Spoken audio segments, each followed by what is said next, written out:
की कोणी पॉझिटिव्ह असेल, निगेटिव्ह असेल, न्यूट्रल असेल, ती गोष्ट वेगळी. त्याच्याबद्दल काय होईल ते कंपनी निर्णय घेईल. त्याच्या संदर्भात काय आहे ते पुढं या प्रेझेंटेशन संपल्यावर जाणकार आपल्याला सांगतीलच. परंतु त्याआधी आपण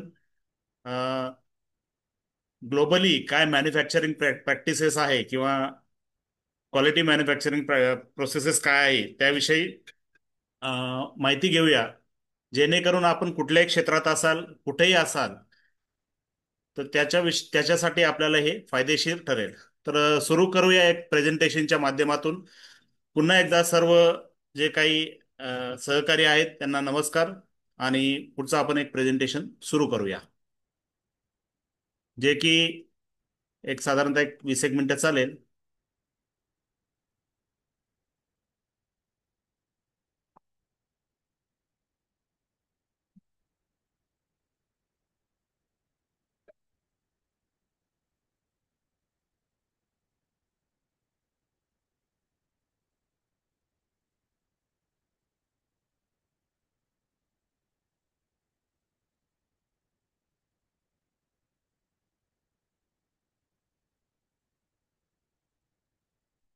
अ, नमस्कार सर्वांना. अ, हे जे काही आपण प्रेझेंटेशन घेत आहोत, हा आपला एक चौथा आठवडा आहे. त्याआधी मला विचारायचा, आवाज येतोय का आपल्याला? बनकर साहेब, मला बोट दाखवा, आवाज येते आपल्याला? येतोय येतोय साहेब. येतोय येतोय. Okay okay. येतो सर, आशा क्लिअर आहे आवाज येतो. सर्वांनी शांतपणाने ऐकावं. आणि याच्यानंतर हो, जे काही आवाज येतो. अपडेट्स आहे त्यानंतर आपले जाणकार सांगतीलच. Okay okay sir. हम्म. अ, तर जगामध्ये जे काही वेगवेगळ्या गुणवत्ता प्रणाली आहेत, त्याच्या आधी एक ऑर्गनायझेशन तयार होत असतं. त्याच्यामध्ये असतात फाउंडर आणि फाउंडेशन. तर कुठले ऑर्गनायझेशन तयार होण्यामध्ये या दोघांचाही फार महत्त्वपूर्ण असा वाटा असतो. तर आजचा जो सेशन आहे याची गरज काय आहे? तर जगामध्ये अनेक मॅन्युफॅक्चरिंग प्रोसेसेस आहे, प्रॅक्टिस आहे. प्रत्येकाची देश, काळ आणि वेळ याच्यानुसार वेगवेगळ्या पद्धती आहेत. तर त्या आपण थोडक्यामध्ये त्याचे काय पॅरामीटर्स आहेत ते आपण समजून घेऊया. याला बेसिस असतो सायंटिफिक नॉलेजचा. आणि आपण जे काही काम तिथं करत असतो त्याचा हा बेसिस या सगळ्या गोष्टींना असतो. तर बेसिकली डिफरन्स बघूया, मॅन्युफॅक्चरिंग आणि प्रोडक्शन हे काय आहे. मॅन्युफॅक्चरिंग म्हणजे फिजिकल प्रोडक्ट बनवणे किंवा रॉ मटेरियल पासून पक्का प्रोडक्ट बनवणे. प्रोडक्शन मध्ये आपला प्रोडक्टही असतो आणि सर्व्हिसेसही असतात. जे आपण जसं आपण जीएसटी भरतो, गुड्स अँड सर्व्हिसेस टॅक्स, दोन्हीवरही असतो. तर जगामध्ये जे वेगवेगळे खंड आहेत तिथं वेगवेगळ्या प्रकारच्या ट्रेंड्स आहेत मॅन्युफॅक्चरिंगच्या. जसं कॅनडामध्ये ऍडव्हान्स मॅन्युफॅक्चरिंग सेटअप आहे. सस्टेनेबिलिटी आणि एन्व्हायरमेंटवर ते फोकस करतात. युरोपमध्ये जर बघितलं तर प्रिसिजन इंजिनिअरिंग आहे. जसं जर्मनी आपल्याला प्रिसिजनचं सगळ्या वस्तू देते. सस्टेनेबिलिटी, एन्व्हायरमेंट आणि सेफ्टी याच्यावरती ते फोकस करतात. एशिया जसं चीन आणि भारत आहे, त्याच्यामध्ये लार्ज स्केल प्रोडक्शन घेतलं जातं. लो कॉस्ट लेबर आहे. आणि सप्लाय चेन जी काय स्पेशली इन चायना आता आपल्याकडे डेव्हलप होत आहे, तर ती एक रोबस्ट आहे. लॅटिन अमेरिकेमध्ये जर म्हटलं तर specific cost effective robust manufacturing आहे. ॲटो आणि एरोस्पेस आणि इलेक्ट्रॉनिक याविषयीचं मॅन्युफॅक्चरिंग आहे. नंतर ट्रेड अग्रीमेंट पण वेगवेगळ्या देशामध्ये त्यांचं आहे. आफ्रिका जर बघितलं तर तिथं बरेच रिसोर्सेस आहे. कंट्री स्पेसिफिक मॅन्युफॅक्चरिंग तिथं प्रॅक्टिसेस आहे. रिजनल इंटिग्रेशन ते लोक ध्यान देतात मध्ये. आणि नॅचरल रिसोर्सेसचं काय लिव्हरेज कसं करायचं जास्तीत जास्त त्याविषयी ते बघतात. ओशियाना किंवा ऑस्ट्रेलियामध्ये जर बघितलं तर त्याच्यामध्ये स्ट्रॉंग रेग्युलेटरी त्यांच्याकडे फ्रेमवर्क असतात. इव्हन माझे काही जोडीदार गेलेले आहे तर तिथं फार म्हणजे डिसिप्लिन असतं सगळ्या गोष्टी. काय याच्या फ्रेमवर्क जे आहे, आणि तिथे सस्टेनेबिलिटी आणि एन्व्हायरमेंटला फोकस केला जातो. तर याच्यामध्ये स्ट्रॅटेजीमध्ये की काय काय गोष्टी असतात. आउटसोर्सिंग करायचं, सप्लाय चेन मॅनेजमेंट कशी असेल, lean manufacturing, automation, environmental sustainability, quality management system काय असेल, रेग्युलेटरी कंप्लायन्स काय असेल, आणि कोलॅबरेटिव्ह पार्टनरशिप काय असेल, या सगळ्या गोष्टीचा डिटेलमध्ये अभ्यास केला जातो. आणि याच्यानुसार जी काही प्रोसेस आहे, जेव्हा जे काही काम आहे त्या त्या इंडस्ट्रीचं हे ठरवलं जातं. जसं ऑटोमेशन मध्ये काय बरं, कमीत कमी एरर करण्यासाठी integration of things in AI, cloud computing या सगळ्या गोष्टी वापरल्या जातात. आउटसोर्सिंगमध्ये तुमची लेबर कॉस्ट कमी केल्या जाते, स्पेशलायझेशनचा बेनिफिट होतो, किंवा एन्व्हायरमेंटमध्ये कार्बन इमिशन्स, अशा सगळे प्रत्येक फॅक्टरच्या अंडर वेगवेगळ्या गोष्टी येत असतात. आता मॅन्युफॅक्चरिंग प्रोसेसला कुठल्या कुठल्या गोष्टी, कुठल्याही भागामध्ये एखाद्याने मॅन्युफॅक्चरिंग करायचं असेल तर कुठल्या गोष्टी अफेक्ट करतात, तर त्या भागातल्या त्या देशातल्या गव्हर्नमेंटच्या पॉलिसीज काय आहेत, इन्फ्रास्ट्रक्चरची अवेलेबिलिटी तिथं काय आहे, जे समाज आहे तिथलं काय एज्युकेशन लेवल काय त्या समाजाची, त्या भागामध्ये रिसोर्सेस काय अवेलेबल आहे, त्या भागामध्ये आपण काही वस्तू बनवली तर तिचा मार्केट डिमांड काय आहे. नंतर कॉर्पोरेट व्हॅल्यूज काय आहेत, जिथं समजा कॉर्पोरेशन बनलं किंवा जी बॉडी बनली ड्रायव्हिंग करणारी, ते कुठल्या व्हॅल्यूनी चालते, त्यांचा इथिक्स काय आहे, नीती आणि नियत काय आहे त्यांची, त्या भागामधली त्या प्रोडक्टची त्या भागामध्ये किंवा त्या देशामध्ये कॉम्पिटिशन काय आहे, आणि प्रोडक्ट कोणत्या प्रकारचा, या सगळ्या गोष्टींचा विचार यामध्ये करावा लागतो.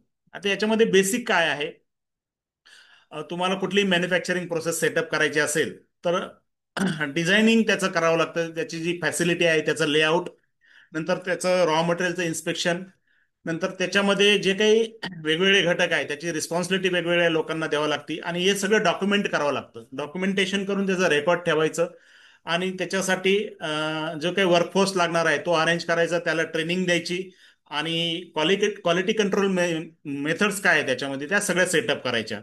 नंतर मग काय जे काय बनलेले प्रोडक्ट आहे ते स्टोरेज कसं करायचं, त्याचा सेल्स कसं करायचा, आणि ही सगळी प्रोसेस कशी चालू आहे याचा रेग्युलर रिव्ह्यू घ्यायचा. तर याच्यामध्ये ऑप्टिमम जी पाहिजे ती क्वालिटी येण्यासाठी त्याच्यामध्ये काय काय बेस लाईन आहेत किंवा काय काय कन्सिडरेशन आहेत, तर तुमचं मॅन्युफॅक्चरिंगचं कॉस्ट काय येते, एनर्जीचं कन्झम्पशन काय होतं, तुमचं वेस्ट जनरेशन किती होतं, तुम्ही काम करत असताना सेफ्टी किती बाळगतात, तुम्ही लोकांची तुमची हेल्थ कशी ठेवतात, आणि तुम्ही बनवत असलेल्या वस्तूचा एन्व्हायरमेंटवर काय इफेक्ट आहे. आता common system use in manufacturing, वेगवेगळ्या प्रकारच्या मॅन्युफॅक्चरिंग टेक्निक्स असतात. जसं आपल्याला जनरली आपण म्हणतो की बॅच मॅन्युफॅक्चरिंग आहे का कंटिन्युअस आहे, तर discrete manufacturing, repetitive manufacturing, job based manufacturing किंवा मास कस्टमायझेशन असतं, बॅच मॅन्युफॅक्चरिंग असतं, कंटिन्युअस असतं, आणि ॲडिटिव्ह मॅन्युफॅक्चरिंग. ॲडिटिव्ह मॅन्युफॅक्चरिंगचं सिम्पलचं उदाहरण म्हणजे 3D प्रिंटर आलेले आहेत, ॲडिटिव्ह मॅन्युफॅक्चरिंग त्याला आपण म्हणू शकतो. याचंही डिटेल्समध्ये गेलं तर याच्याविषयी सगळं आपल्याला माहिती होईल, पण एक सुपरफिशियली तुम्हाला एक आयडिया दिली. आता कुठली इंडस्ट्री असेल तर त्या प्रत्येक इंडस्ट्रीला त्या इंडस्ट्रीच्या बेसनुसार त्याची मॅन्युफॅक्चरिंग प्रोसेस ही सेट करावं लागते, कारण नेचर ऑफ प्रोडक्ट हा व्हॅरी असतो. जसे ऑटोमोबाईल असतील, कन्झ्युमर गुड असतील, फूड अँड बेव्हरेजेस असेल, इलेक्ट्रॉनिक इंडस्ट्री असेल, हेवी इंडस्ट्री असेल, किंवा फार्मास्युटिकल किंवा लाईफ सायन्सेस इंडस्ट्री असेल, तर त्याचं मग काय प्लॅनिंग वगैरे प्रत्येक स्टेपला आपण प्लॅनिंग कसं करतो, त्याचा ओव्हरऑल स्कोप काय आहे, आपली बजेट काय आहे, आणि आपल्या कुठल्या टाइमलाईन मध्ये आपल्याला ते कम्प्लीट करायचे, असं वन बाय वन स्टेप आपण चढत जाऊन त्याच्याविषयी सगळे हे प्लॅनिंग करत असतो. आता हे प्लॅनिंग करत असताना सगळ्या गोष्टी एका व्यक्तीला एका ठिकाणी माहीत असून उपयोग नाही, सर्वांना ह्या गोष्टी माहीत झाल्या पाहिजे ॲज ए ऑर्गनायझेशन, ॲज ए वेगवेगळ्या मॅनेजमेंट लेवलला. तर काही त्याचं कोडिफिकेशन असतं किंवा त्याचं चार्टमध्ये त्याचं रूपांतर केलेलं असतं, की हा जो प्रोजेक्ट आहे हे किती दिवसात होईल, किंवा कुठल्या स्टेजला काय काय काम करायचं, किंवा प्रोग्रेस काय आहे, त्याचं सगळे चार्टमध्ये आपण वर्गीकरण केलेलं असतं किंवा लिहिलेलं असतं. हे जरी दिसायला किचकट वाटत असेल, कॉम्प्लेक्स वाटत असेल, तरी तसं काही नसतं. एकदा समजून घेतलं की हे सगळं सोपं असतं. फक्त याचं ट्रॅकिंग अवेलेबल म्हणजे पिक्टोरियल व्ह्यू मध्ये माणसाला कधी व्यवस्थित कळतं, म्हणून पिक्टोरियल पिक्चरच्या स्वरूपात, चित्राच्या स्वरूपात हे सगळं मांडलेलं असतं, जेणेकरून आपल्याला हा प्रोग्रेस हा कळू शकेल याचा. तर स्टँडर्ड जे आहे विश्वामध्ये याच्या ह्या सगळ्या ऍक्टिव्हिटीजचे, की रेग्युलेटरी चेन म्हणजे रेग्युलेशन्स किंवा कायदे कानून ज्या प्रत्येक भागामध्ये काय आहेत, ट्रेडचे अग्रीमेंट कसे कसे होतात, किंवा तिथल्या पॉलिसीज काय आहेत, तिथल्या सप्लाय चेन चेन कशा आहेत, तिथलं नेटवर्क कसं आहे, ट्रान्सपोर्टेशन फॅसिलिटी काय आहे, आणि चलन हे कुठल्या स्वरूपाचं आहे, बँकचं क्रेडिट कसं आहे, या सगळ्या गोष्टी नुसार तिथले हे सगळे स्टँडर्ड हे ठरलेले असतात. आता हे स्टँडर्ड ठरलेले असताना त्याला काहीतरी आपल्याला नाव द्यावं लागेल, किंवा कुठलं स्टँडर्ड आहे याला काय म्हणतात, तर त्याच्यासाठी एक नावं दिलेली आहेत. एक फार्मास्युटिकल इंडस्ट्रीचं वेगळं स्टँडर्ड असतं, इलेक्ट्रॉनिक वेगळं इंडस्ट्रीचं वेगळं असतं, ऑटोमोबाईल इंडस्ट्रीचं वेगळं असतं, फूड इंडस्ट्रीचं वेगळं असतं, आणि काही कॉमन स्टँडर्डही सगळे असतात. तर ISO 9000 आहे, ISO 26000 आहे. याच्यात एन्व्हायरमेंटचे पण स्टँडर्ड असतात, क्वालिटीचे पण असतात, मॅन्युफॅक्चरिंगचे पण असतात, असे वेगवेगळे स्टँडर्ड हे असतात. हा एक जस्ट वेरी ओव्हरव्ह्यू आहे. प्रत्येक स्टँडर्ड आपले आपले एक बहुत बडा बुक आहे असं म्हटलं तरी चालेल. कारण फार डिटेलमध्ये याचे रूल्स आणि रेग्युलेशन असतात, याचे वेगवेगळे ऑडिट असतात. याच्याच बरोबर हे सगळं जर ड्राईव्ह करायचं असेल, अस्तित्वात आणायचं असेल, तर आपला जो काही वर्कफोर्स आहे, right from top to bottom, यांना ट्रेनिंग देणं आवश्यक आहे, त्यांना सगळं समजावणं आवश्यक आहे. तर याच्याविषयी सगळं जे काही डिटेल्स आहेत, आपल्याला नक्की कुठं जायचं, काय करायचं, याच्याविषयी ट्रेनिंग हे आपल्या वर्कफोर्सला दिली जाते. आता जर भारतामध्ये जर बघितलं तर अनेक प्रकारच्या इंडस्ट्री आहेत. मेनली ऑटोमोबाईल आणि फार्मास्युटिकल इंडस्ट्री आपल्या आमच्या संभाजीनगरमध्ये जरी बघितलं किंवा महाराष्ट्रामध्ये बघितलं, तर ऑटोमोबाईल आणि फार्मास्युटिकल इंडस्ट्री आणि हेवी इंजिनिअरिंग इंडस्ट्री याचं पगडा फार मोठ्या प्रमाणावर आहे. तसंच भारतभरामध्ये वेगवेगळे इंडस्ट्री आहेत, जशी आता सेमी कंडक्टर इंडस्ट्री आपल्याकडे येत आहे. तर वेगवेगळे टेक्निक्स आहेत. हे सगळं प्रोडक्शन करत असताना याचं कंट्रोल कसं करायचं, किंवा करणार कसं आपण, याच्याविषयी सगळं आहे. SQDCME, सेफ्टी म्हणजे कुठलाही प्रोडक्ट बनवत असताना safety, quality, delivery, cost, moral आणि एन्व्हायरमेंट, ती बनवत असताना त्याची सेफ्टी कशी बघायची, त्याची क्वालिटी कशी मेंटेन करायची, वेळेवरती डिलिव्हरी कशी द्यायची, त्या सगळ्याची कॉस्ट मेंटेन राहील हे कसं बघायचं. आणि हे सगळं करत असताना काय मशीन करत नाही, याच्याबरोबर माणसाची इन्व्हॉल्वमेंट असते, त्याचं मोरल किंवा त्याचा जे काय मनोधैर्य हे कसं चांगल्या प्रकारे राहील काम करण्यासाठी, हे सगळं बघायचं. आणि हे सगळं करत असताना आपल्या पर्यावरणाला त्याचा इम्पॅक्ट कमीत कमी कसा होईल हे सगळं बघायचं. ही एक पद्धती आहे जी टाटा मोटर्समध्ये आणि महिंद्रामध्ये समजा वापरली जाते. त्यात PQCD SM अशा प्रकारे आहे, टाटा मोटरमध्ये SQDCME आहे. असं प्रत्येक वेगवेगळ्या इंडस्ट्रीमध्ये वेगवेगळे असते. डेली वर्क मॅनेजमेंट आहे, गुड मॅन्युफॅक्चरिंग प्रॅक्टिसेस आहे, जी फार्मास्युटिकलमध्ये मेनली वापरली जाते. वर्ल्ड क्लास क्वालिटी जी आहे, जी लेटेस्ट मध्ये वापरल्या जाते. TPM आहे, जसं टोयोटामध्ये वापरलं जातं. टोटल क्वालिटी TQM आहे. क्लीन मॅन्युफॅक्चरिंग आहे, हे पण टोयोटामध्ये आणि बऱ्याच इंडस्ट्रीमध्ये, हुंडाई वगैरे इकडे ऑटोमोबाईलमध्ये वापरलं जातं. डिजिटल मॅन्युफॅक्चरिंग आहे. असे सगळे वेगवेगळे प्रकारचे प्रोडक्शन टेक्निक्स, मॅन्युफॅक्चरिंग टेक्निक्स वेगवेगळ्या इंडस्ट्रीनुसार वापरले जातात. आता हे SQDC मी बघितलं तर प्रत्येक वेगवेगळ्या लेवलला टॉप टू बॉटम वेगवेगळ्या रिस्पॉन्सिबिलिटी दिलेल्या असतात. बॉटमला बघितलं तर टीम्स फॉर्म केलेले असतात, मग त्या प्रत्येक टीमला वेगवेगळी जबाबदारी दिलेली असते. असं नाही की बाबा एखादी अडचण आली आणि त्या टीमनी तसंच थांबून राहायचं. तिला सगळं नॉलेज दिलेलं असतं की काय काय अडचण येऊ शकते, मग त्या केसमध्ये काय करायचं. जरी तिथं तुमचे सहकारी वरिष्ठ दुसरे नसेल, तर त्या टीम मधल्या प्रत्येक सदस्याला हे माहिती पाहिजे की आपण पुढे कसं जायचं, जेणेकरून प्रोडक्शन थांबू नये, क्वालिटी हॅम्पर होऊ नये. अशा प्रकारचे जसं मी म्हटलं की पिक्टोरियल प्रेझेंटेशन किंवा चार्ट्स वगैरे असतात, हे दररोज मेंटेन करावं लागतात, दररोज भरावं लागतं, जेणेकरून आपलं जे काही प्रोडक्शन आहे किंवा जे काही क्वालिटी आहे याच्यासाठी इथं कुणी जरी आलं बाहेरची व्यक्ती, तर त्यांना हा प्रोग्रेस बघायला भेटतो डेली बेसिसवर. डेली वर्क मॅनेजमेंटमध्ये तशाच प्रकारे आहे की हे सगळे 8-9 पॅरामीटर आहे, याच्याविषयी सगळे काही जे काही फिगर्स आहेत हे याच्यामध्ये अ, दिलेले असतात. आता याच्यामध्ये अजून सब गोष्टी आहेत की PDCA किंवा SDCA cycle, plan do check act. कुठली करायची गोष्ट करायची असेल तर आपण पहिले प्लॅन करतो, डू म्हणजे करतो, पुन्हा चेक करतो बरोबर आहे की चूक आहे, पुन्हा ऍक्ट होतो. प्लॅन डू चेक ऍक्ट अशी सायकल चालत असते. किंवा मग सस्टेन डू चेक ऍक्ट अशा प्रकारचे हे याच्या सब गोष्टी असतात. आता गुड मॅन्युफॅक्चरिंग प्रोसेसेस जे काय फार्मास्युटिकलमध्ये वापरले जाते, जसं आता ह्या सगळ्या स्टेप्स आहेत, त्याच्यामध्ये प्रोसिजर लिहा, त्या रिटर्न मध्ये असल्या पाहिजे, त्याचा रेकॉर्ड ठेवा, ते बरोबर आहे की नाही ते पूर्ण व्हॅलिडेट करा.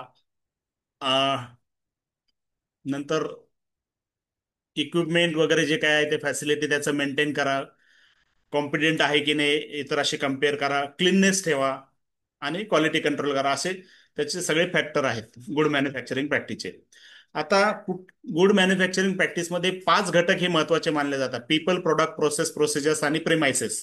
हे 5 घटकावर बेस ही प्रोसेस आहे. प्रत्येकाला आपापलं महत्व आहे आणि त्या महत्वानुसार त्याचे जे काही पॅरामीटर असतात ते ट्रॅक केले जातात. याचे जे फायदे आहेत वेगवेगळे की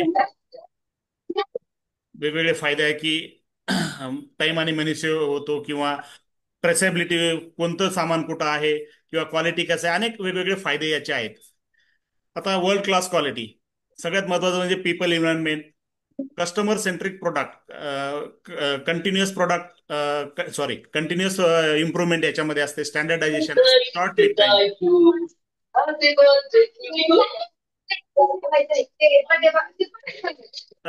प्लीज शांती बनवून ठेवा, मागे काही असेल तर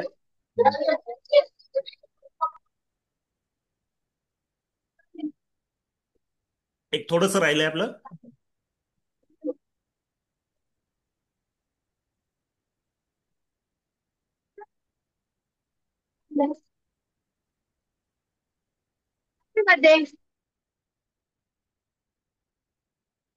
हे वर्ल्ड क्लास क्वालिटीमध्ये अशा पाच प्रकारचे, त्याच्यामध्ये वेगवेगळे प्रिन्सिपल असतात, ऑब्सोल्यूट असतात, रिक्वायरमेंट असतात आणि ऍक्शन असतात, वेगवेगळे प्रकारचं थिअरी असते त्याच्यामध्ये, त्यानुसार ते काम करावं लागतं. प्रत्येकाचं बेनिफिट, प्रत्येक प्रोसेसचं ट्रॅकिंग वगैरे हे फार टेक्निकल, हे डोक्यावरून जाण्यासारखं आहे, पण त्याच्यामध्ये गेल्यानंतर त्या त्या इंडस्ट्रीमध्ये ते उपयोगी पडतं किंवा समजलं जातं. त्याचे बेनिफिट आहे की कस्टमर एक्सपेक्टेशन नुसार प्रोडक्ट मिळतात, तुम्ही एक ग्लोबल एंटरप्राइजेस बनतात, बिझनेसचा परफॉर्मन्स चांगला होतो, टाइमली डिलिव्हरी होते मार्केटमध्ये, आउटसोर्सिंग कशा प्रकारे चांगल्या प्रकारे केले जाऊ शकतं, ऑपरेशन कॉस्ट कमी होते, असे सगळे बेनिफिट आहे. आता हा टोटल प्रोडक्टिव्ह मेंटेनन्स, टीपीएम, हा एक फार महत्वाचा मॅन्युफॅक्चरिंग टेक्निक आहे. समजा कुठेही आपण कामाला माणसं लावून दिले, तर ते काय म्हणणार, मशीन ब्रेकडाऊन झाला आणि म्हणून मी दिवसभर काम केलं नाही आणि तुम्ही कोणी आलं नाही, तर तसं नसतं इथं. इथं ती जी व्यक्ती काम करते तिनेच ते मशीन मेंटेन करायचं, त्याच्याविषयी सगळं त्याला नॉलेज असतं. आणि ती मेंटेन म्हणजे ब्रेकडाऊन मेंटेनन्स नाही, तो प्रिव्हेंटिव्ह मेंटेनन्स करायचा, काही ब्रेकडाऊन होण्याच्या आधीच हे सगळं झालं पाहिजे, अशा प्रकारचा तो मेंटेनन्स असतो. आणि याच्याविषयी सगळं नॉलेज त्या व्यक्तीला दिलं जातं आणि ती व्यक्ती त्याच्यामध्ये इन्व्हॉल्वमेंट होऊन हे पूर्ण काम करत असते.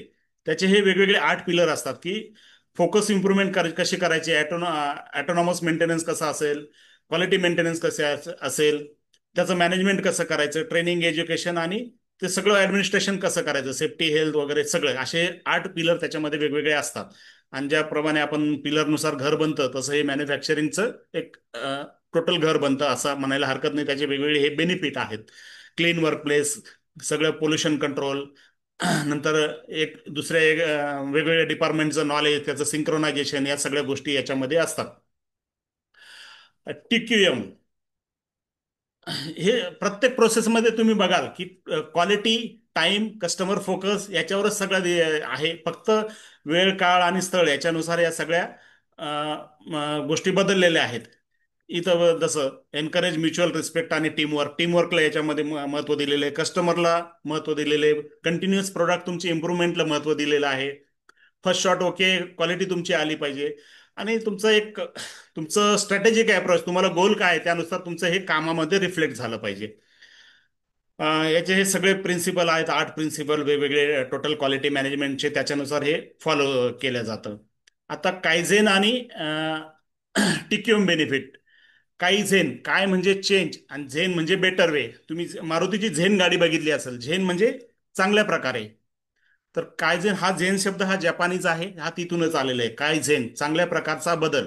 आता चांगल्या कुठल्या कामामध्ये चांगल्या प्रकारचा बदल करण्यासाठी तिथं काम करणाऱ्या व्यक्तींना प्रवृत्त केलं जातं की तुम्ही काय बदल केले जातात, तुमचे सजेशन्स द्या, तुम्ही बदल घडून आणा.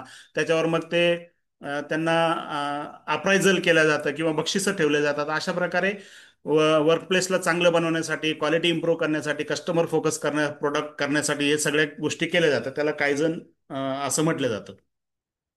लीन मॅन्युफॅक्चरिंग हे टोयोटामध्ये सामान्यतः सुरुवातीला आलं होतं, आता बऱ्याच ठिकाणी वापरलं जातं. याच्यामध्ये कमीत कमी इन्व्हेंटरी ठेवायची. जास्त इन्व्हेंटरी म्हणजे तुमचा जास्त पैसा गुंतो, आणि जास्त पैसा गुंतला तो गुंतला किंवा मग जास्त प्रोडक्ट असले तर ते खराब व्हायची शक्यता असते. जस्ट इन टाइम आणि क्वालिटी प्रोडक्ट हे सगळं याच्यामध्ये लीन मॅन्युफॅक्चरिंगमध्ये असतं. म्हणजे कमीत कमी खर्चात जास्तीत जास्त तुम्ही उत्पन्न कसं करू शकतात याच्यावर हा फोकस आहे, ऑफकोर्स विथ द क्वालिटी. आता यांनी लीन मॅन्युफॅक्चरिंग प्रोसेसमध्ये वेस्टेज कशाला म्हटलंय, आपण म्हणतो ना की तुम्ही वेळेचं वेस्टेज करताय किंवा मटेरियलचं वेस्टेज करताय, तर या लीन मॅन्युफॅक्चरिंग प्रोसेसमध्ये यांच्यामध्ये वेस्टेज म्हणजे काय? अननेसेसरी ट्रान्सपोर्टेशन किंवा ओव्हर प्रोडक्शन, अननेसेसरी मोशन सुद्धा. एखादा कामगार काम करत असेल आणि तो दुरून रॉ मटेरियल आणून फीड करत असेल एखाद्या मशीनमध्ये, ती अननेसेसरी मोशन होते. ती जवळच्या जवळ पाहिजे. एक्स्ट्रा इन्व्हेंटरी, वेटिंग टाइम, एखादा व्यक्ती आयडल टाइम म्हणजे सायकल जी आहे त्याच्यामध्ये फार वेळ थांबत असेल, त्याला थांबावं लागत असेल, त्याचा तिथला प्रेझेन्स वाया जात असेल, किंवा ओव्हर प्रोसेसिंग सुद्धा वेस्टेज म्हटलंय, डिफेक्ट सुद्धा वेस्टेज म्हणलंय. आणि अनयुटिलाइज टॅलेंट, तुमच्याकडे टॅलेंट आहे आणि ते असंच पडलेलं आहे, हे सगळं वेस्टेजमध्ये ते काउंट करतात. याच्यामध्ये जसं तिकडं कायझन होतं तसं इकडं कानबान आहे. हे चांगल्या गोष्टीचा चेंज कसा घडून आणायचा, वेगवेगळे टॅग वगैरे सिस्टम, प्रत्येकाशी डिफरंट डिफरंट टाईपच्या सिस्टम्स असतात. अं, कुठं काय स्टेटस आहे, किंवा मग वेगवेगळे प्रकारचे कलर वापरून त्याचं पुढचं प्रोसेस काय, मागचं प्रोसेस काय, आत्ताचं सध्याचं स्टेटस काय, हे सगळ्या गोष्टी याच्यामध्ये असतात. तर डिजिटल मॅन्युफॅक्चरिंगमध्ये सगळ्या इंटरनेट ऑफ थिंग्स किंवा आर्टिफिशियल इंटेलिजन्स, क्लाउड कॉम्प्युटिंग याच्या रिलेटेड या सगळ्या गोष्टी असतात. जसं वेगवेगळे सॉफ्टवेअर असतात, स्काडा, ERP, आणि ज्याचं इंट्रोडक्शन आता 2000 सालापासून या सगळ्या गोष्टी डिजिटल मॅन्युफॅक्चरिंगच्या यायला लागलेल्या आहे. आणि याच्यामुळे बरीच प्रगती झालेली आहे क्वालिटीमध्ये आणि वेळेमध्ये वगैरे. मॅनेजरियल इन्फॉर्मेशन सिस्टममध्ये म्हणजे तुमचं दिवसभर काय झालं किंवा काल काय परफॉर्मन्स झाला याचा सगळा रिपोर्ट सकाळी मॅनेजमेंट सिस्टमला दिले जातो आणि त्याच्यानुसार पुढली प्लॅनिंग ही केल्या जाते. एक वेगवेगळे सॉफ्टवेअर आहे इंडस्ट्री 4 नावाचं, किंवा ही एक प्रोसेस आहे याच अंतर्गत स्थापन झालेली.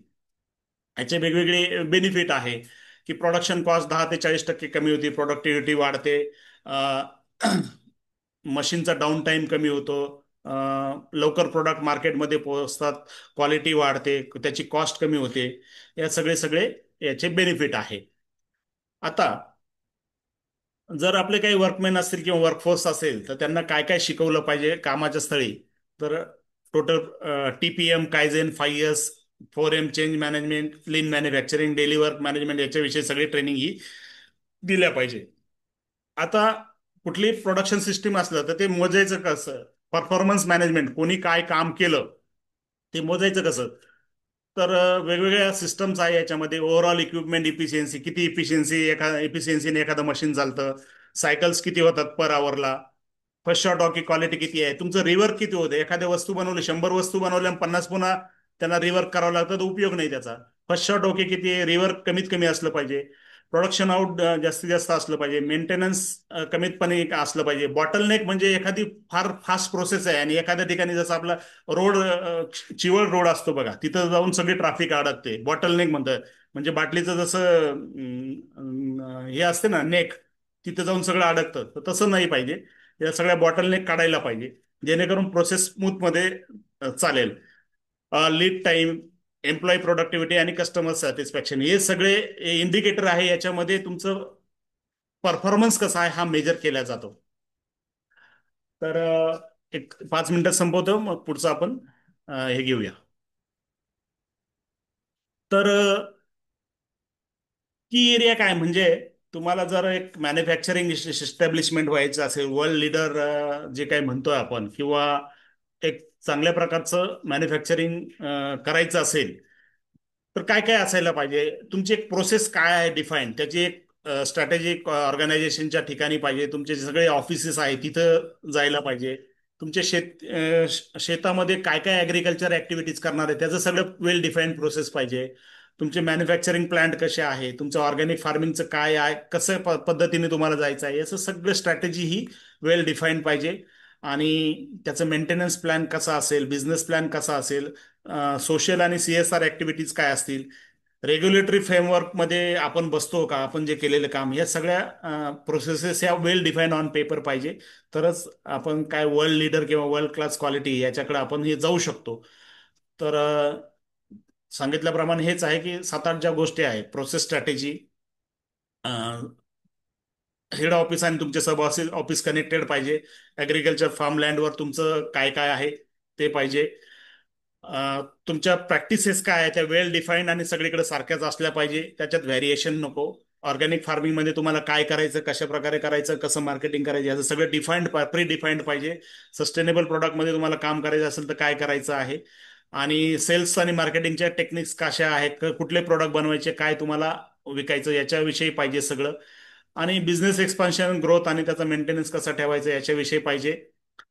बाकी याच्याबरोबरच सगळ्यात महत्त्वाचं आहे R&D. कुठलाही उद्योग व्यवसाय असेल तर त्याला R&D ही महत्त्वाची आहे. त्याचे सप्लायर आणि सगळं बाकीचे रिलेटेड लोक यांच्याविषयी काय स्ट्रॅटेजी आहे ती महत्त्वाची आहे.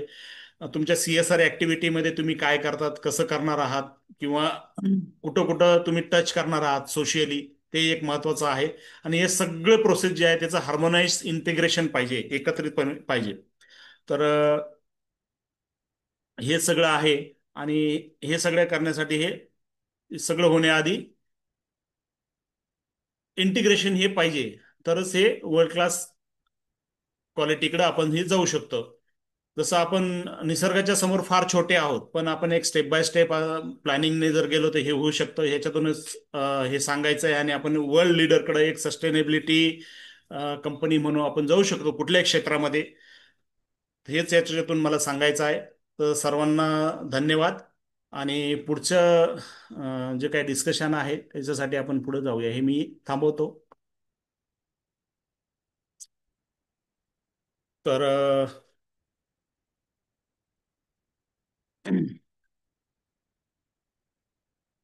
पुढचं जे गायडन्स करण्यासाठी अ, राजेश सर आप आए हो? मैं yes invite. Sir. Yes sir, मैं रिक्वेस्ट करता हूं कि अभी जो प्रेजेंट स्थिति है उसके बारे में आप हमें सबको गाइड करें। Thank you sir. क्या बात है, क्या बात है। नमस्कार सभी लोग को। हम्म, गर्मा गर्म खबर है। हम्म, और सभी लोग को न्यूज चाहिए कि क्या हुआ, और उसके बारे में चर्चा करेंगे। सबसे पहले बहुत मुबारक कि हम्म, जब फैक्ट्री आप जो बड़े स्केल पे शुरू करोगे, चाहे बायोकोल का हो, बायो सीबीजी का हो, या एसपी के प्रोजेक्ट, तो प्रॉपर एक टेक्निकल तरीके से जो एक चाहिए सही तरीके से करने के लिए, तो उसके लिए आपको एक जो है ना एक प्रॉपर एक सिस्टम चाहिए, जो आपने आज जानकारी दी। उसके लिए बहुत बहुत मुबारक। और सभी लोगों को ये जो ध्यान रखना चाहिए कि आप लोग को फ्री में सीखने के लिए मिल रहा है, लेकिन ये हमेशा फ्री में नहीं मिलेगा, इसको पेड वर्जन रहेगा। और बहुत से लोगों ने, शायद चंद्रराम जी ने, बहुत जगहों पे मैंने देखा है कि उन्होंने जो जानकारियां ली है ना, तो प्रॉपर ट्रेनिंग सेंटर में जाके, जो प्रोफेशनल लोग हैं उनके वहां जाके उन्होंने सीखा है, तब जाके ये सब पीपीटी रेडी होता है। ये बहुत मेहनत किया होगा इसके पीछे। आप देखोगे ना कि इतना कितना मेहनत करके उन्होंने जो है किया है। एमसीएल का स्टेटस, डॉक्टर श्याम गुलाब के ऊपर ऑलरेडी एफआईआर हो गया है। और चूंकि लीगल के है चीजें हैं, तो कहीं ना कहीं फंडिंग के ऊपर उन्होंने ऑलरेडी काम कर रहे हैं। अभी किसी से कनेक्ट नहीं हो सकते वो, खास करके अगर मेरी बात करोगे या और भी जिनसे कनेक्ट, वैभव चौहान जी हैं जिनसे कनेक्टिविटी है, तो सर्वेलांस पे होंगे। सर्वेलांस पे होंगे तो वो जो है किसी से बात करेंगे, तो लास्ट कॉल किसको गया था उनको? राजेश सिंह को गया था, या वैभव चौहान को गया था, या गणेश वाघमोड़े को गया था। तो कहीं ना कहीं वो जो है ना, उनके ऊपर भी जो है ना कहीं ना कहीं पूछताछ होगी, इसीलिए किसी से कांटेक्ट नहीं कर रहे हैं। इसका मतलब ये नहीं कि वो जो है ना कहीं जो है ना तकलीफ में है। सेफ है, सुरक्षित है, फंडिंग के ऊपर वो काम कर रहे हैं। बाया बाया जो है हमको जानकारी मिली है। और ये दो बातें मैं आपको कहना चाहूंगा। पहली बात ये, आप सुरक्षित हैं, कोई टेंशन मत लीजिए। अभी डॉक्टर शाम को लोग फ्रंट में आएंगे। ये अंतरिम बेल मिलेगा जैसे ही उनको, ये हो सकता है अगले वीक में जो है ना, ये आपका मंडे या ट्यूसडे को सब चीजें कंप्लीट हो जाए, वो तुरंत ही सामने आएंगे और डायरेक्ट प्रोजेक्ट के ऊपर काम करेंगे। फंडिंग का कोई चिंता वाली बात मत करिए, और डायरेक्ट जो है ना प्रोजेक्ट पे काम करेंगे ये। और ये होने वाला है। प्लस लीगल स्टेटस जो भी है, वो उसके बारे में भी प्रॉपर जानकारी देंगे। और आप सब लोग निश्चित रहें। Number one. नंबर टू, अगर मान लीजिए कि आपको जो है ना कोई भी तकलीफ है ग्राउंड लेवल पे, अगर तकलीफ है तो किसी के बहकावे में आके आप मत करिए। आपको निर्णय लेना है, आपको जो है ना वहां शिकायत करनी है पुलिस में जाके, या कोर्ट मैटर करना है, तो किसी के बहकावे पे, किसी के बुलावे पे मत करिए। ये आपका अकेले का निर्णय होगा, आप अकेले पड़ जाओगे। आपको लगता है कुछ लोग साथ में रहेंगे, नहीं, किसी के भड़काने पे मत जाइए। तकलीफ है, और तकलीफ को समझेगा सिर्फ जब जो है एमसीएल और डॉक्टर श्याम गोलक। आप ग्राउंड लेवल पे जो है ना, आपने 1 रुपया खर्चा किया है, 100 रुपया खर्चा किया है, 10 लाख रुपए और 1.5 लाख रुपए की वैल्यू नहीं रही अब। हमने ग्राउंड लेवल पे जब खून से सींचा है, 10 लाख रुपए की जगह में 50 लाख, 60 लाख, 1 करोड़ के ऊपर लोगों ने खर्चा किया है। रेंट है, ये सब चीजें हैं, ये कुछ नहीं मिलेगा आपको। आपको एमसीएल के साथ खड़ा रहना पड़ेगा, और डॉक्टर श्याम गोलक हर वो तकलीफ हर वो फाइनेंशियल जो तकलीफ जो है ना ग्राउंड लेवल पे आपने खर्चा किया प्रोजेक्ट को रिलेटेड लेके, वो सभी समझेंगे। और आपको अगर रिफंड चाहिए तो रिफंड भी मिलेगा, और जल्दी ही मिलेगा। लेकिन कोर्ट में अगर जाएंगे तो सेशन कोर्ट, डिस्ट्रिक्ट कोर्ट, हाई कोर्ट और सुप्रीम कोर्ट 5-5 साल ये पकड़े, तो अगली पीढ़ी तो गई। तो उसमें मत जाइए, किसी के बहकावे में मत आइए। एमसीएल सुरक्षित था, सुरक्षित है, सुरक्षित रहेगा। फंडिंग को लेकर आप निश्चित रहें। फंडिंग का प्रोसेस के अंदर मैं दरम्यान में था मैं, और मैंने देखा था ये फंड्स है। बिकॉज ऑफ ऑपरेशन सिंदूर के कारण कुछ डिले हुआ है। 100% ये फंड आएगा। डॉक्टर श्याम गोयल भी आप लोग के सामने जल्दी आएंगे, और सभी के प्रोजेक्ट डायरेक्ट एग्जीक्यूशन में जाएंगे।